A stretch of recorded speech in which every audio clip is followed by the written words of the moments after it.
Hello friends, आप सब कैसे हो। तो अगर आप इस चैनल पे नए हो तो प्लीज़ चैनल को सब्सक्राइब और वीडियो को लाइक ज़रूर कीजिएगा अगर आपको अच्छी लगी। तो अब हम क्लास 10th के 11 चैप्टर को पढ़ते हैं। तो 11 चैप्टर है the human I and the colourful world. तो अगर आप लोगों ने 10 चैप्टर पढ़ रखा होगा लाइट का, तो अब थोड़ा सा ना ये उससे रिलेटेड है तो उसको ज़रूर पढ़िएगा। तो पर स्टार्ट करते हैं। You have studied in the previous chapter about refraction of light by lenses। अगर आपने यहाँ पे पढ़ा होगा रिफ्रैक्शन क्या होती है जब लेंस से वो होती है। तो you have studied the nature, position and relative size of images formed by lenses की लेंसेज से जो इमेजेस कैसे बनती हैं सब कुछ, ठीक है। How can this ideas help us in the study of human आई। तो जो लेंसेज की जो हमने पढ़ा था वो हमें कैसे हेल्प करता है कि ह्यूमन आई के बारे में जो हमें स्टडी करनी है उसको समझने के लिए। The human eye uses light and enable us to see objects around us. जो ह्यूमन आई होती है ना वो क्या करती है, हमें जो ऑब्जेक्ट्स है हमारे अराउंड उसको देखने में हेल्प करती है। It has a lens in its structure. तो आपको पता है जो हमारी आई है ना उसके अंदर ना लेंस होता है। हमने पढ़ा ना पिछले चैप्टर में लेंसेज होते हैं, कनकेव लेंस, कन्वेक्स लेंस, है ना। तो जो हमारी आई है ना उसमें भी लेंस होता है। अगर आपको पता है कि वो कौन सा लेंस होता है जो हमारी आई में, प्लीज़ कमेंट सेक्शन में कमेंट करके बताइए। नहीं तो हम आगे पढ़ेंगे इस चैप्टर में कि हमारी आई में कौन सा लेंस होता है। What is the function of lens in human आई। जो हमारी आई में लेंस होता है उसका क्या फंक्शन होता है कि क्यों होता है वो हमारी आई में, ठीक है। How do the lenses use in spectacles correct defects of vision. तो आपने देखा होगा कि आपके फ्रेंड्स या आप खुद या आपके पेरेंट्स ना वो यूज़ करते हैं, स्पेक्टिकल्स यूज़ करते हैं, इसका स्पेक्स बोलते हैं। उसमें जो लेंसेज यूज़ होते हैं वो जो हमारी आइज़ में डिफ़ेक्ट होते हैं कि हमें दिखता नहीं है, कोई भी डिफ़ेक्ट होता है ना, वो कैसे यूज़ करते हैं, कौन सा लेंस यूज़ करते हैं। Let us consider this equation in this chapter. तो ये सब जो क्वेश्चंस है ना हम इसको ना नेक्स्ट जो भी पढ़ेंगे चैप्टर में पढ़ेंगे, सब क्वेश्चंस के हमें आंसर मिलेंगे। We have learned in the previous chapter about light and some of its properties. तो हमने पढ़ा ना लाइट के बारे में, पढ़ा कि लाइट क्या होती है या इसकी प्रॉपर्टीज़ पढ़ी थी। क्या क्या प्रॉपर्टीज़ होती हैं कि लाइट क्या होती है, एक स्ट्रेट लाइन में ट्रैवल करती है, इसकी प्रॉपर्टीज़ होती हैं, ठीक है। और ये क्या होती है, इलेक्ट्रोमैग्नेटिक वेव होती है, ठीक है, सॉरी इलेक्ट्रोमैग्नेटिक लाइट होती है। The human eye is sorry तो फिर in this chapter we shall use this ideas to study some of the optical phenomena in the nature. तो इस चैप्टर में हम ये पढ़ेंगे कि क्या फिनोमिना है जो नेचर में है। We shall also discuss about rainbow. क्या क्या पढ़ेंगे अब देख लेते हैं। अब आपने देखा कि रेनबो बनती है ना, वो 7 कलर्स से फॉर्मेशन होती है। स्प्लिटिंग ऑफ वाइट लाइट की, जो एक वाइट लाइट होती है ना वो स्प्लिट होती है कलर्स में, ठीक है। And blue colour of the sky, और जो हमारा स्काई का कलर है ना वो ब्लू है। अब ये ये सब चीज़ें पढ़ने से पहले ऑब्वियसली हमें ये पता होना चाहिए कि पहले तो हमें पता होना चाहिए कि हमारी ह्यूमन आई कैसे होती है, इसका स्ट्रक्चर क्या होता है, कैसे दिखती है, तो वो सब पढ़ेंगे। तो स्टार्ट करते हैं हमारा फर्स्ट टॉपिक, द ह्यूमन आई। क्या होती है human I. The human eye is one of the most valuable and sensitive sense organs. तो ये ना एक बहुत सेंसिटिव सा हमारी बॉडी का ना ऑर्गन है। अगर इसमें आप देखो ना थोड़ा सा भी कुछ हो जाए तो हमारी आइज़ ना ख़राब हो सकती हैं, तो इसको हमें बड़े ध्यान से रखना चाहिए, ठीक है। और ये मोस्ट वैल्यूएबल पार्ट है ऑब्वियसली, क्योंकि अगर हमारे पास हमारी आइज़ ही ना हो तो हम देख नहीं सकते। It enables us to see wonderful world and the colours around us. तो जो आइज़ है हम आइज़ से देख पाते हैं ना कि हमारी अराउंड में क्या क्या चीज़ें हैं, हमारा वर्ल्ड कैसा है। तो अगर आई नहीं होंगी तो हम कैसे देख पाएंगे। On closing the eyes we can identify objects to some extent by their smell, taste, sound they make और बाय टच। अगर हम अपनी आइज़ क्लोज कर लें तो हम देख सकते हैं कि हम फील कर सकते हैं, देख नहीं सकते चीज़ों को, और उसको ना आइडेंटिफाई मतलब पता लगा सकते हैं कि उसके टच से या उसके स्मेल से कि उसका या उसके टेस्ट से कि क्या चीज़ है। It is however impossible to identify colours while closing the eyes. But अगर हम आप बोलें कि मैं आइज़ क्लोज करके कलर्स को आइडेंटिफाई कर लूँगा उसको टच करके, तो वो इम्पॉसिबल है। This of all this sense organs, the human eye is most significant one as it enable us to see the beautiful colourful world around us. तो ह्यूमन आई क्या है कि वो हमें हेल्प, एक ऐसा ऑर्गन है हमारी ह्यूमन बॉडी का जो हमें बहुत सारी चीज़ें हमारे वर्ल्ड के अंदर हैं या वर्ल्ड में हैं या ब्यूटीफुल कलर्स हैं, वो सब देखने में हमारी हेल्प करती है। नेक्स्ट है तो human eye is like a camera. जो क्या है, ह्यूमन आई क्या एक तरह से ना कैमरा की तरह होती है। It's lens system forms an image on light sensitive screen called retina. ठीक है, जो हमारी आई है ना, उसमें ना जो हमारी इमेज से कैमरा होता है ना, कैमरे में हमारी इमेज बनती है जब हम फोटो क्लिक करते हैं। उसी तरह इट्स लेंस सिस्टम, जो इसके अंदर ना लेंस होता है, वो ना इमेज फॉर्म करता है लाइट सेंसिटिव स्क्रीन, जिसे हम क्या बोलते हैं, रेटिना। तो जो ना हमारी इमेज फॉर्म होती है ना, वो कहाँ फॉर्म होती है, रेटिना पे फॉर्म होती है। ठीक है, तो अगर आपको पूछा जाएगा कि ये जो आपकी इमेज है आई में, वो कहाँ फॉर्म होती है, ये 1 मार्क्स में क्वेश्चन आता है, तो कहाँ फॉर्म होती है, लाइट सेंसिटिव स्क्रीन पे फॉर्म होती है। ये लाइट सेंसिटिव स्क्रीन में फॉर्म होती है, जिसे हम क्या बोलते हैं, रेटिना बोलते हैं। ठीक है, light enters I through a thin membrane called cornea. ठीक है, ये जो हमारी आई है ना, ये हम देख लेते हैं, यहाँ पे आई का स्ट्रक्चर बन रखा है। ये देखो, ये हमारी आई है। ठीक है, ये देखो बाहर ये वाली आउट जो लेयर है ना, आउट लेयर है, इसको हम क्या बोलते हैं, कॉर्निया। जो हमारी आई में ना लाइट एंटर करती है, वो कहाँ से करती है, कॉर्निया से करती है। ठीक है, तो आपको इसका स्ट्रक्चर ना बड़े अच्छे से याद कर लेना है। It forms the transparent bulge on the front surface of the eye ball. अगर आपने देखा ना, नोटिस किया हो, ऐसे बल्ज सा, वाइट ट्रांसपेरेंट सा बल्ज सा होता है हमारी, वाइट सा। अगर आपने किसी की आई को ना ध्यान से देखा तो देखना ज़रूर। ठीक है, the eye ball is approximately spherical in shape. तो ना जो आई है वो स्फेरिकल शेप की होती है। अगर आपको पूछे कि आपकी आई का जो शेप है वो कैसी होती है, तो हमारी आई की शेप क्या होती है, स्फेरिकल शेप होती है, with the diameter about 2.3 centimetre. तो हमारी आई का डायमीटर क्या होता है, 2.3 सेंटीमीटर होता है। तो अभी तक हमने क्या पढ़ा कि जो हमारी इमेज है वो कहाँ पे फॉर्म होती है, रेटिना पे फॉर्म होती है। शेप क्या होती है आई की, स्फेरिकल होती है। ठीक है, उसका डायमीटर क्या था, 2.3 सेंटीमीटर। ठीक है, ये हमारा 2.3 सेंटीमीटर क्या हो गया, डायमीटर हो गया। जो लाइट है वो कहाँ से एंटर करती है, लाइट एंटर करती है जो सबसे आउट लेयरिंग होती है ना, उसे क्या बोलते हैं, कॉर्निया। तो कॉर्निया क्या है, जहाँ से हमारी लाइट एंटर करती है।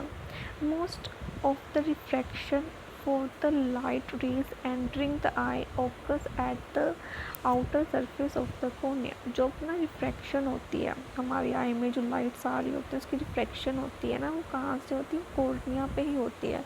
यहाँ पे ना कॉर्निया में ही हो जाती है वो जो रिफ्रैक्शन होती है। The crystalline lens merely provide the finer adjustment of focal length required to focus objects at different distances on the retina। अब वो क्या बोल रहा है, जो क्रिस्टलाइन लेंस होता है ना, वो उसकी जो फोकल लेंथ होती है, आपने पढ़ा ना, फोकल लेंथ होती है, लेंस जिसकी फोकल लेंथ होती है, उसको एडजस्ट करने में ना हेल्प करता है। अब क्या है इसके आगे, we find structure called iris. तो आइरिस एक ना, आइरिस होता है हमारी आई में, जो कहाँ होता है, कॉर्निया के पीछे होता है। ये देखो यहाँ पे, ये हमारा कॉर्निया। ठीक है, अब इसके पीछे ना ये देखो सेकंड चीज़ क्या है, ये ब्लैक सा आइरिस होता है। ठीक है, iris is dark muscular diaphragm that control the size of the pupal. जो आइरिस होता है ना, वो डार्क सा होता है, डार्क कलर का होता है, मस्कुलर सा होता है, जो ना हमारे साइज़, जो प्यूपिल का साइज़ है उसको कंट्रोल करता है। अब प्यूपिल क्या करता है, pupil regulates and control the amount of light entering the eye. अब जो प्यूपिल होता है ना, वो रेगुलेट और कंट्रोल करता है कि हमारे, मतलब वो कंट्रोल करेगा कि हमारी आई में ना जो लाइट है वो कितनी जानी चाहिए। देखो, अब हमने क्या देखा था, पहले हमने कहा देखा था कि कॉर्निया में से क्या जाएगी, लाइट जाएगी। अब कॉर्निया में से लाइट गई, ठीक है, उसके बाद हमारे पास क्या आता है, आइरिस। अब आइरिस का काम क्या होता है कि जो इसके पीछे ना प्यूपिल है, ये प्यूपिल है, इसके ना साइज़ को कंट्रोल करता है। वो साइज़ को कंट्रोल करता है ताकि जो लाइट है वो तो प्यूपिल से एंटर होगी ना, अंदर जाएगी कि कितनी लाइट जानी है, तो कॉर्निया से नहीं है। लाइट अंदर कितनी जानी चाहिए वो प्यूपिल से जाती है। तो उसका साइज़ जो प्यूपिल का बड़ा छोटा होता है ना, वो आइरिस ही कंट्रोल करता है। ठीक है, उसके बाद है the I forms an inverted real image of the object on retina. अब देखो यहाँ से लाइट गई, ये होता ना हमारा रेटिना होता है, ये यहाँ पे ये ना रेटिना। अब जो हमारी इमेज बनती है ना वो रेटिना पे बनती है, ठीक है, हमने देखा था। जो हमारी इमेज बनती है ना वो बनती है इन्वर्टेड, ठीक है।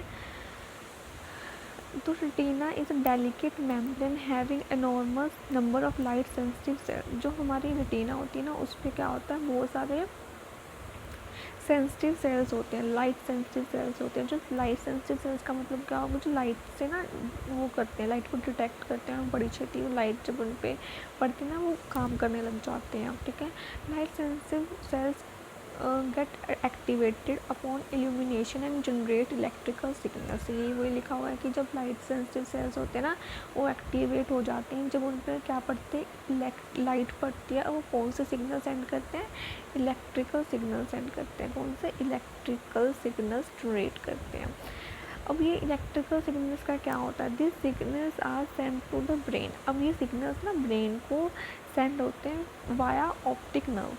किससे, मतलब कोई हेल्प तो चाहिए, किसके थ्रू ये सिग्नल सेंड करेगा, ऑप्टिक नर्व के थ्रू सेंड करेगा। The brain interprets this signals and finally process the information so that we perceive objects as they are. तो ये ना जब सिग्नल भेजा तो ब्रेन ने ना उसको पढ़ा कि हाँ ये सिग्नल आए हैं, और वो फाइनली ना जो इन्फॉर्मेशन आई है उसको प्रोसेस करेगा, और हम ना ऑब्जेक्ट जैसा ऑब्जेक्ट होता है ना हम उसको वैसे देख पाते हैं, ठीक है। अब ये तो हो गया आई के बारे में। इसको ना एक बार दोबारा से वो कर देती हूँ, क्या होता है डिफ़ाइन कर देती हूँ, ब्रीफ कर देती हूँ। देखो हमारी आई होती है, ठीक है, उसमें क्या होता है, सबसे बाहर वाली जो लेयर होती है वो कौन सी होती है, कॉर्निया होती है। कॉर्निया का क्या काम होता है कि वो ना लाइट जो एंटर होती है वो कॉर्निया के थ्रू होती है। उसके बाद ना हमारे कॉर्निया के पीछे क्या होता है, आइरस होता है, ठीक है। अब जो आइरस होता है वो क्या करता है, प्यूपिल की साइज़ को कंट्रोल करता है। और प्यूपिल का क्या काम होता है कि जो लाइट कितनी एंटर होगी हमारे आई के अंदर वो प्यूपिल कंट्रोल करता है कि हाँ इतनी लाइट एंटर होगी। जो रेटिना होती है, ठीक है, यहाँ पे ये रेटिना पे ऊपर क्या बनेगी, इमेज बनेगी। और ये यहाँ पे देखो ये इसके साथ ही ना नीचे ये ऑप्टिक नर्व होती है, और ना जहाँ जब भी यहाँ पे लाइट पड़ेगी और इमेज बनेगी तो ना यहाँ पे क्या होंगे, इलेक्ट्रिकल सिग्नल जनरेट होंगे, जो क्या करेंगे ऑप्टिक नर्व के थ्रू कहाँ जाएंगे, हमारी ब्रेन में जाएंगे। और ब्रेन क्या करेगा, हमारी इंफॉर्मेशन को डिटेक्ट करेगा और हमें हेल्प करेगा, बताएगा कि हाँ ये इमेज है ऐसी बनी है। और उसके बाद हमने एक ऊपर ये चीज़ देखी थी कि जो आई का शेप होती है वो क्या होती है, स्फेरिकल होती है, ठीक है। उसका जो ये लिखो ये हमने पढ़ा था ना, डायमीटर होता है 2.3 सेंटीमीटर होता है, ठीक है। ये हो गया हमारा आई के बारे में। अब ना आपको आई ना बिल्कुल अच्छे से ना याद हो जानी चाहिए होती है। ये भी देख लेते ना, ये छोटा सा डू यू नो में लिखा हुआ है, यहाँ पे ये लिखा हुआ है, कुछ नहीं है कि जो अगर हमारा कोई भी अगर ये आई का पार्ट है डैमेज हो जाए तो हमें चाहे सिल्वरी मसल्स हैं या कोई ह्यूमर है, कुछ भी ऑप्टिक नर्व डैमेज हो तो हमें ना देखने में मुश्किल हो सकती है। और यहाँ पे एक बड़ा इंटरेस्टिंग सा फैक्ट लिखा हो जो आप लोग ना डेली लाइफ में भी वो करते होंगे, फील करते होंगे, आपने एक्सपीरियंस किया होगा। ये आपने यहाँ लिखा, यू माइट हैव एक्सपीरियंस, ये देखो, experience that you are not able to see objects clearly for some time when you enter the bright light at to a room with a dim light। अगर आपने देखा होगा ना जब आप बाहर से आते हो लाइट से, अगर आप जहाँ पे फिर रूम में आते हो वहाँ पे लाइट बहुत कम होती है ना, आप ना देख नहीं पाते। तो ऐसा क्यों होता है, तो ना जो प्यूपिल होता है ना आई का वो वेरिएबल अपर्चर की तरह काम करता है। आपने अपर्चर पढ़ा ना, वो जो ऐसा साइज़ होता है उसको अपर्चर बोलते हैं। वो वेरी होता रहता है, जैसे ना ये हमारा ना ये हमने देखा था, ये आई का स्ट्रक्चर था, ये ना आई का स्ट्रक्चर था, ये ना प्यूपिल था, उसके बाद ना ये आइरस ऐसे ऐसे था आइरस, ठीक है। तो ये ना ऐसे गेट जैसा हो गया ना, ये बंद हो जाता है, कम छोटा हो जाता है, फिर ये बड़ा हो जाता है, ऐसा होता है। तो जैसे अगर ना लाइट बहुत ज़्यादा आ रही है, सपोज बहुत ज़्यादा लाइट आ रही है, बहुत ज़्यादा लाइट आ रही है, तो ना ये इसके ना प्यूपिल, जो ये पीछे वाला ये प्यूपिल है, उसके साइज़ को ना छोटा कर देता है। मतलब जो ये होल होता है ना जहाँ से वो लाइट एंटर करती है ना, उसको बिल्कुल थोड़ा सा कर देगा ताकि वो बहुत ज़्यादा लाइट ना एंटर ना हो सके। फिर क्या होता है, जब हम लाइट से आ रहे थे, अब हम एकदम से ना रूम में आ जाते हैं, तो उसका ना साइज़ तो छोटा हो, यहाँ पे ना जो लाइट है वो भी कम आ रही है, सपोज की लाइट कम आ रही थी, पहले बहुत ज़्यादा लाइट आ रही थी, अब ना उसका साइज़ ना बहुत छोटा हो रखा है जहाँ से वो लाइट एंटर करती है। तो अब उसको ना इसलिए दिक्कत होती है देखने में, तो ना वो वापस से अब क्या करेगा, आइरिस ना अपना साइज़ ना एडजस्ट करेगा, मतलब उसको बड़ा करेगा पीपल के साइज़ को। तो ना इसलिए हमें चीज़ें ना अच्छे से दिख नहीं पाती, तो थोड़ा सा टाइम लगता है, उसका चीज़ ना एडजस्ट हो जाती है, आइज़ का जो पीपल का साइज़ है दोबारा एडजस्ट हो जाता है जब वो डिम लाइट में आता है। तो यहाँ पे लिखा हुआ है, देखो ये लिखा, however in dim light the iris expends, तो आइरिस एक्सपेंड तो बड़ा होने लग जाता है, तो प्यूपल से क्या आता है, लाइट एंटर होने लग जाती है। दस the pupal opens completely through the relaxation of the iris, तो जो ना प्यूपल है वो अच्छी तरह से ओपन हो जाता है और रिलैक्स हो जाता है ताकि ना लाइट एंटर हो सके। तो ये हमारा हो गया है आई के बारे में, द ह्यूमन आई। अब ना इसके बाद हम पढ़ेंगे ये next topic, power of accommodation. ठीक है। तो अगर आपको ये अच्छा लगा हो वीडियो तो प्लीज़ लाइक और सब्सक्राइब कीजिए, पर कमेंट करके ज़रूर बताइएगा कि आपको ये वीडियो कैसा लगा। Thank you.